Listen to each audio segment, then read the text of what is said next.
Hi everyone, welcome to achievers academy. तो आज के वीडियो में हम देखने वाले हैं न्यूटन का second law of motion. Newton second law of motion देखेंगे।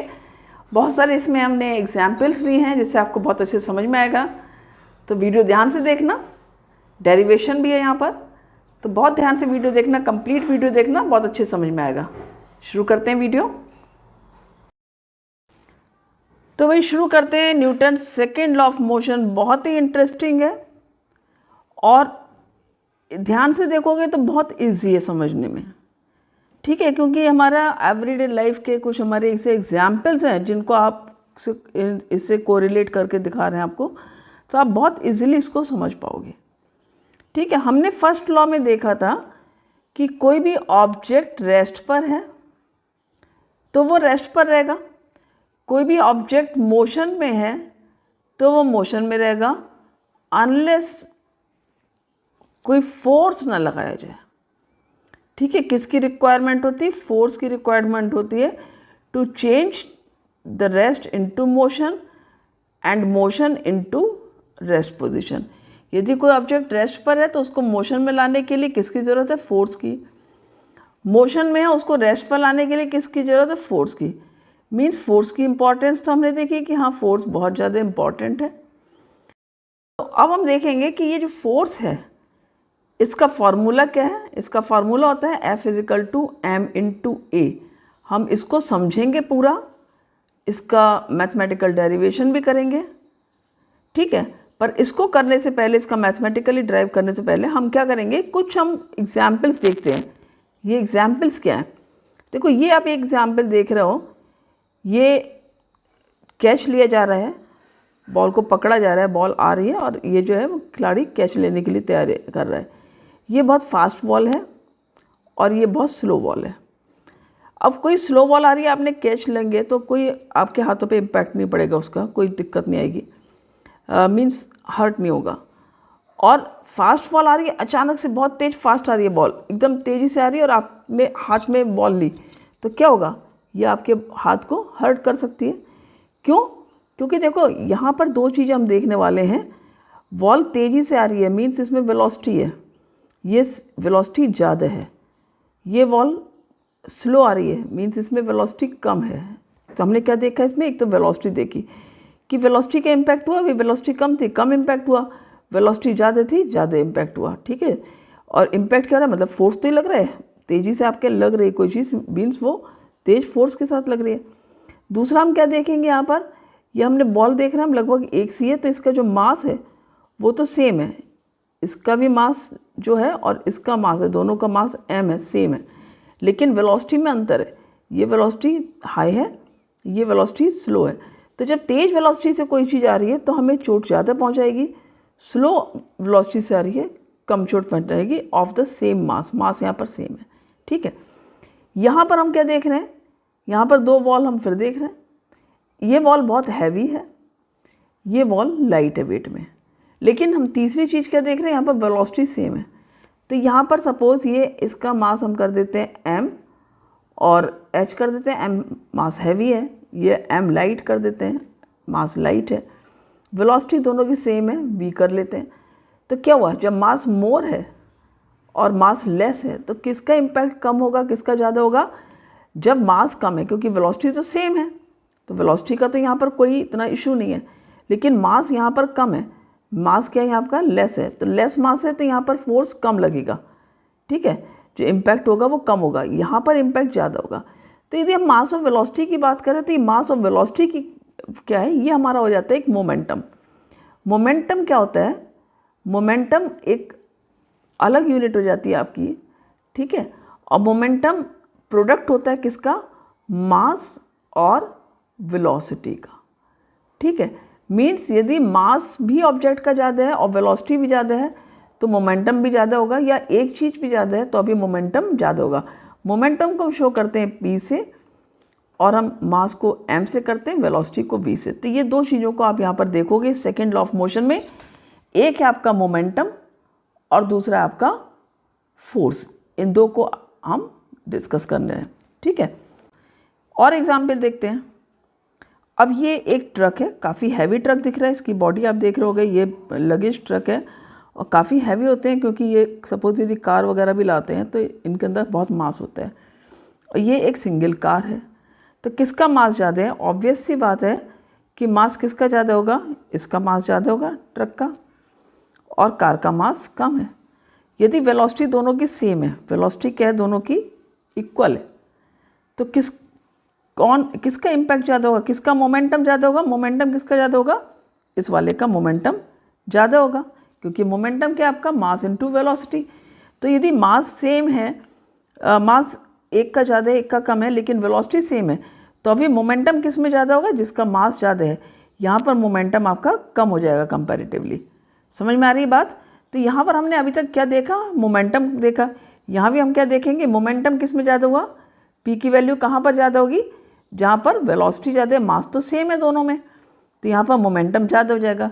इस केस में जब वेलोसिटी कम है, मास तो सेम है अगेन, तो मोमेंटम भी यहाँ पर कम होगा, राइट।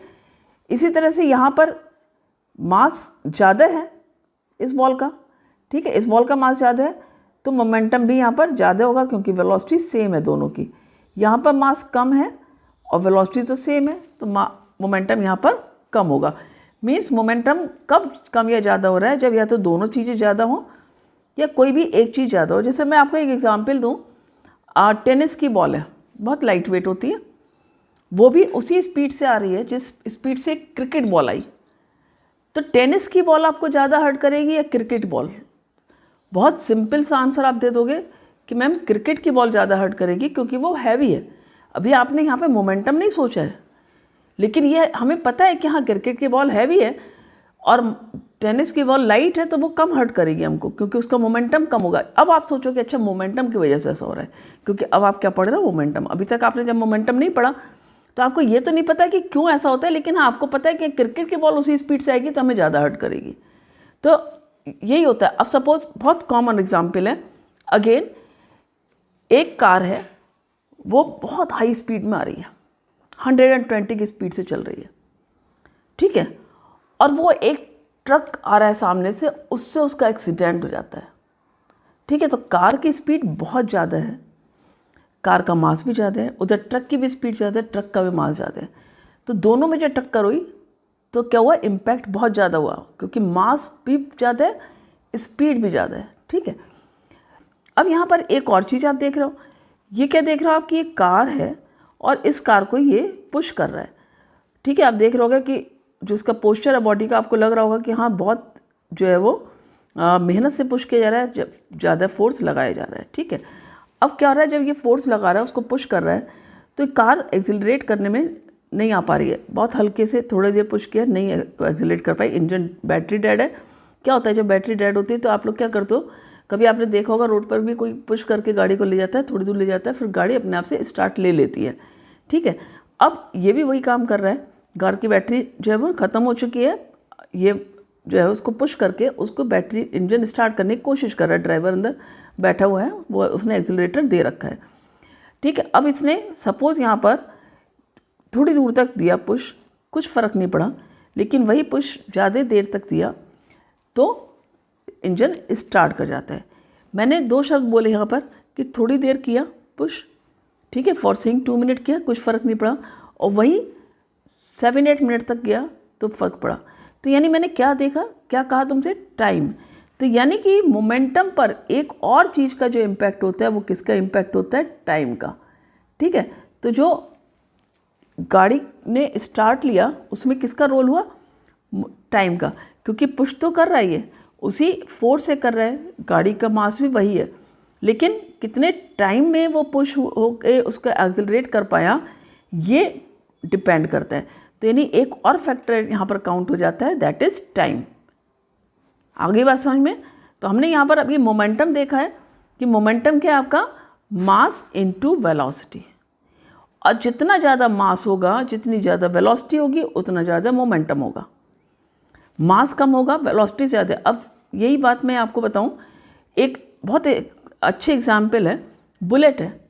बुलेट बहुत छोटी सी होती है, उसका मास बहुत ही कम होता है, ठीक है। यदि आप देखोगे तो जो बुलेट होती है उसका मास तो बहुत कम हुआ, बहुत ही छोटी स्मॉल हो गई, तो मास बहुत ही कम है, लेकिन वेलोसिटी बहुत ज़्यादा होती है, and it can kill a person. ठीक है, उसके बावजूद भी एक आदमी को वो मार सकते हैं। क्यों? क्योंकि मोमेंटम बहुत ज़्यादा हो गया यहाँ पर, क्योंकि वो इतनी तेज़ वेलोसिटी से जाती है कि वो उसका मोमेंटम बहुत ज़्यादा है, उसका इम्पैक्ट उतना ही ज़्यादा हो जाता है। तो कभी ये मत सोचिए कि कोई चीज़ का मास नहीं है तो उसमें मोमेंटम नहीं होगा या वो किसी को हर्ट नहीं कर सकता। यदि उसकी वेलोसिटी बहुत ज़्यादा है तो अभी it can kill a person या it can hurt a person with the great severity. तो ये सारी चीज़ें समझ में आ गई होंगी। अब हम देखेंगे इसके डेफिनेशन।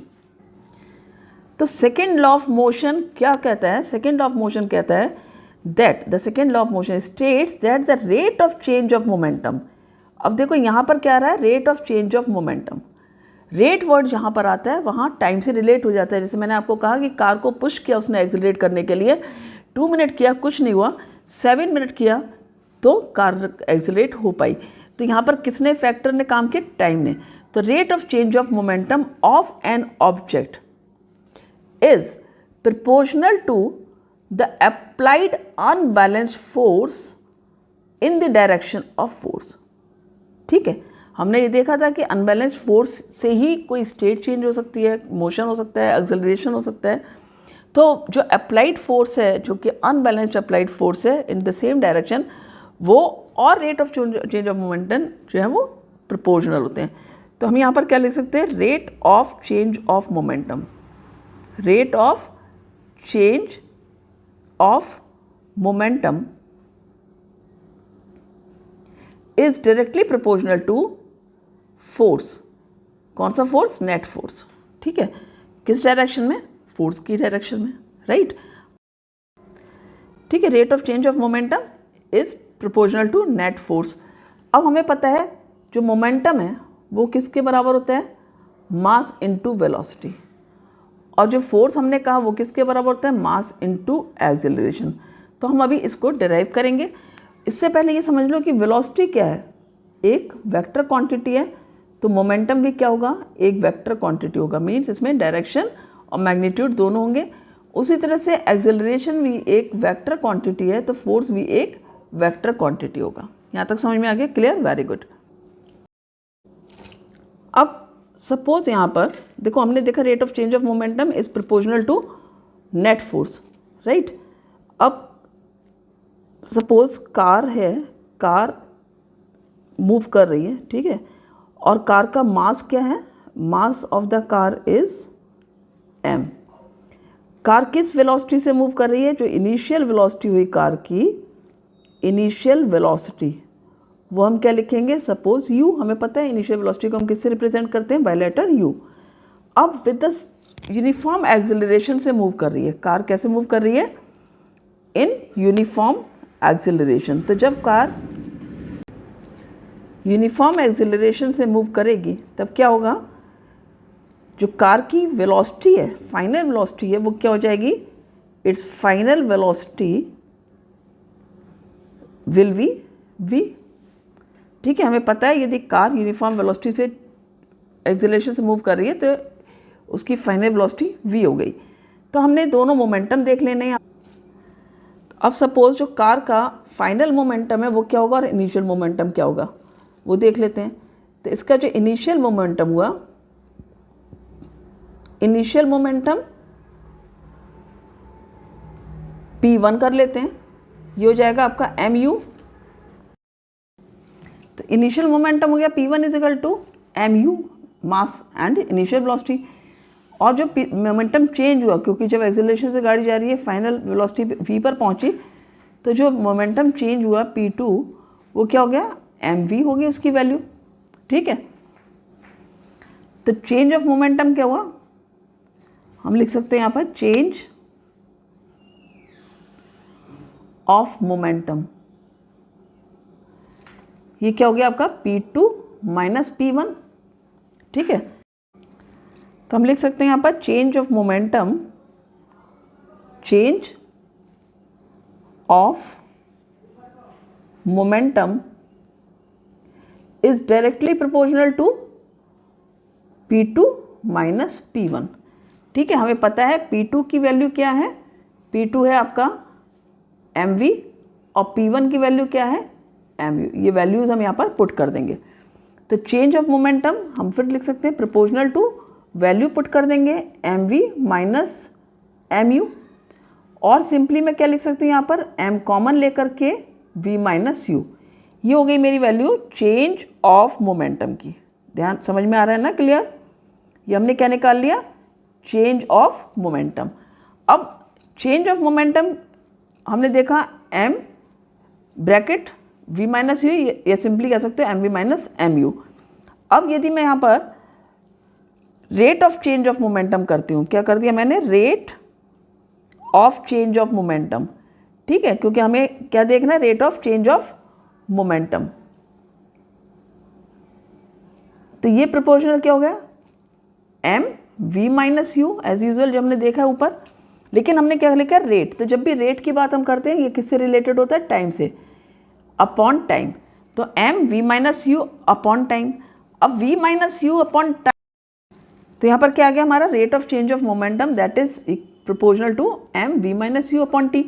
और हमें पता है rate of change of momentum क्या होता है हमारा, अप्लाइड फोर्स। तो हम यहाँ पे क्या लिख सकते हैं, इसको हम लिख सकते हैं अप्लाइड फोर्स या फोर्स सिंपली, ठीक है। ये प्रोपोर्शनल हो गया आपका m v minus u upon t। अब ये v minus u upon t हमें पता है किसके बराबर होता है, ये यस करेक्ट, एक्सेलरेशन। तो ये हमारा एक्सेलरेशन के इक्वल होता है। तो हम क्या कर सकते हैं, फोर्स का हम सिंपली लिख सकते हैं यहाँ पे, force is proportional to m multiply by a, right.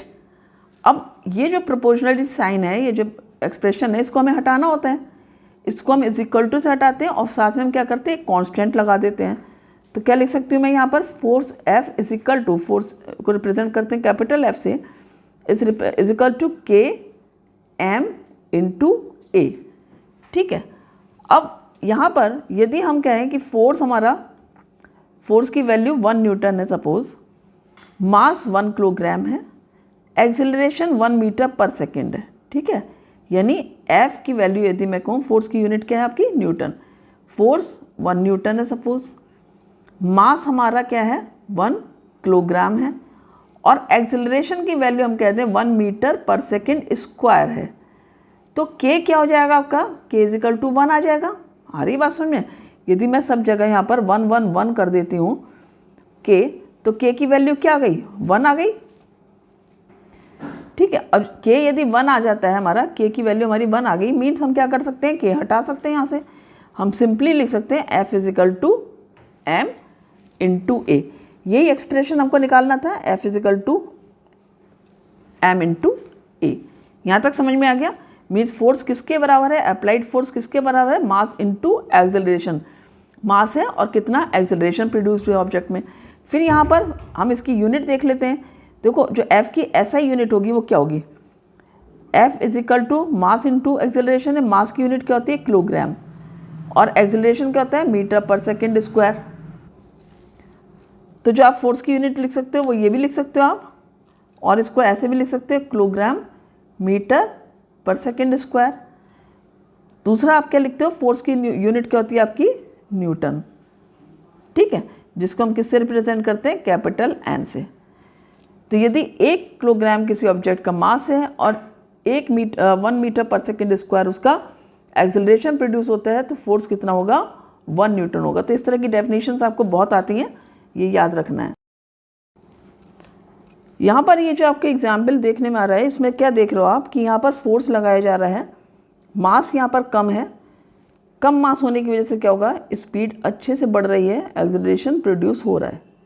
लेकिन जब फोर्स एक मोर मास पे लगाया जा रहा है, इस ट्रॉली में जब काफ़ी सारे ब्लॉक्स हैं, बहुत हैवी ट्रॉली हो गई है, तो क्या होगा, इवन ज़्यादा फोर्स लगा करके भी आपका एक्सेलरेशन कम प्रोड्यूस होगा, क्योंकि स्पीड कम बढ़ पाएगी। यहाँ पर ज़्यादा स्पीड नहीं बढ़ सकती क्योंकि मास ज़्यादा है, यहाँ पर मास कम है।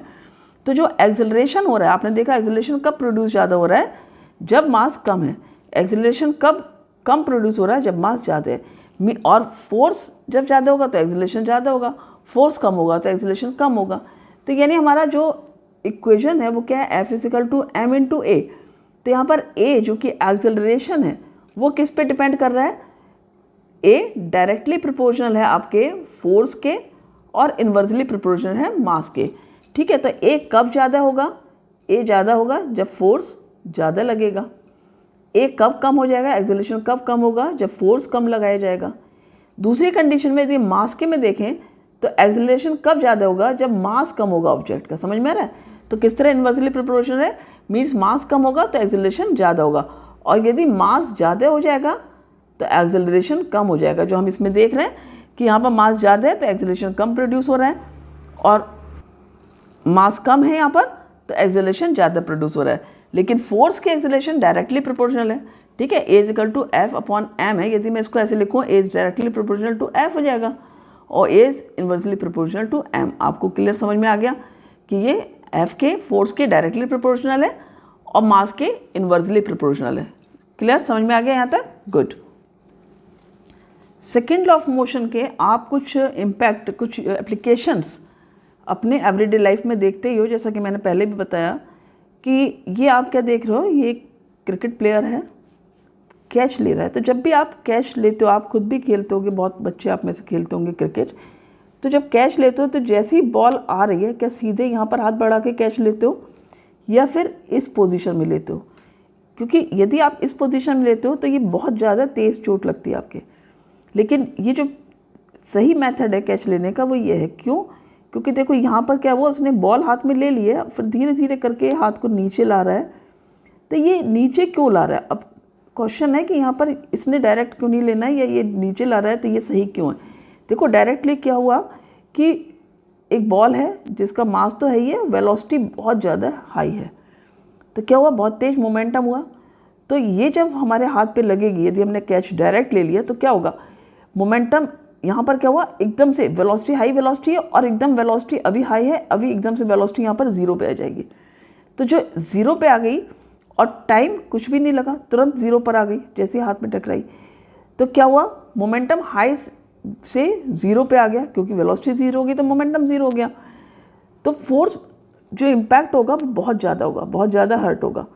लेकिन जब मोमेंटम को ज़ीरो तक आने में टाइम लगता है, यहाँ पर क्या हो रहा है, ये टाइम लिया जा रहा है। जो इस तरह से ये जो मेथड है इसमें क्या हो रहा है, इट टेक्स टाइम, थोड़ा सा टाइम को बढ़ा करके जब हम उसको वेलोसिटी को ज़ीरो पर लाते हैं तो उसका इम्पैक्ट कम हो जाता है। ठीक है, उसका जो फोर्स का इम्पैक्ट होगा वो कम हो जाएगा, क्योंकि यहाँ पर मोमेंटम कम हो जाएगा। आप क्या कहते हो, rate of change of momentum is force. तो यहाँ पर जो rate of change of momentum होगा, जो फाइनल वेलोसिटी, जो वेलोसिटी है उसकी, उससे ज़ीरो पर जब आ रही है वेलोसिटी, उसमें चेंज होने में थोड़ा टाइम लगेगा। ठीक है, तो उससे क्या होगा, इम्पैक्ट उसका उतना ही कम होगा। समझ में आ रही है ना बात? तो इसने क्या किया, प्लेयर ने यहाँ पे बॉल हाथ में ले ली, लेकिन उसने बॉल हाथ को अपने थोड़ा नीचे लाते हुए ऐसे करके नीचे पूरा करके लिया है।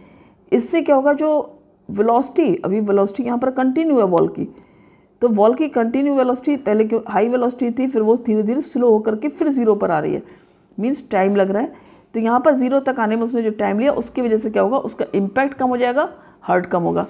वही चीज़ यहाँ पर है। अब यदि ये आप देख रहे हो, ये एथलीट है और ये क्या है, एक सैंडबैग। जब भी कोई एथलीट हाई जंप करता है, लॉन्ग जंप करता है, तो उसके लिए इस तरह के सैंडबैग बनाए जाते हैं। ठीक है, तो क्या होगा, जब यहाँ पर ये जंप लेगा तो इसको हर्ट नहीं होगा, क्योंकि ये इसके अंदर धंसेगा। अंदर धंसेगा तो इसकी वेलोसिटी है वो ज़ीरो पर आने में टाइम लगेगा। तो जब वेलोसिटी ज़ीरो में आने में टाइम लगेगा तो हर्ट नहीं होते हैं। अब यदि आप भाग रहे हो और आप हार्ड सरफेस पर, ये मीन्स फ्लोर पर, जो आपके टाइल्स के फ्लोर है उस पर गिर जाते हो। ठीक है, आपने देखा ना, सारे जितने भी फील्ड्स होती हैं वो किसकी होती हैं, हार्ड फ्लोर की नहीं होती हैं। क्या कभी आपने देखा है कि कोई फील्ड इस तरह बनाई गई जिसमें बहुत टाइल्स वगैरह लगाए? नहीं, क्योंकि वहाँ पर प्लेयर यदि गिरेगा तो बहुत चोट लगेगी। तो सिंपल क्या होता है, वहाँ मिट्टी वगैरह होती है, जिससे कि चोट कम लगती है, इम्पैक्ट कम होता है। क्योंकि जब आप सपोज आप गद्दे पर गिर रहे हो, या तो यहाँ पर सैंडबैग रहते हैं या फिर कुशन्स रहते हैं। ठीक है, जो अंदर जब जंप करके अंदर प्लेयर जा रहा है तो क्या होगा, वहाँ पर उसमें धंसेगा तो थोड़ा टाइम लगेगा। तो ये जो टाइम लग रहा है इससे क्या होगा, चोट नहीं लगती है, और क्योंकि मोमेंटम टाइम लेगा ज़ीरो पर आने में। ठीक है, तो ये हमारे सेकेंड लॉ ऑफ मोशन के एप्लीकेशंस हो गए। तो समझ में आ गया, ये इम्पैक्ट दोनों देख लिया आपने कि किस तरह से इम्पैक्ट होता है। हम किस तरह से यदि मोमेंटम को सडनली ज़ीरो पर लाते हैं या फिर स्लो करके ज़ीरो पर लाते हैं।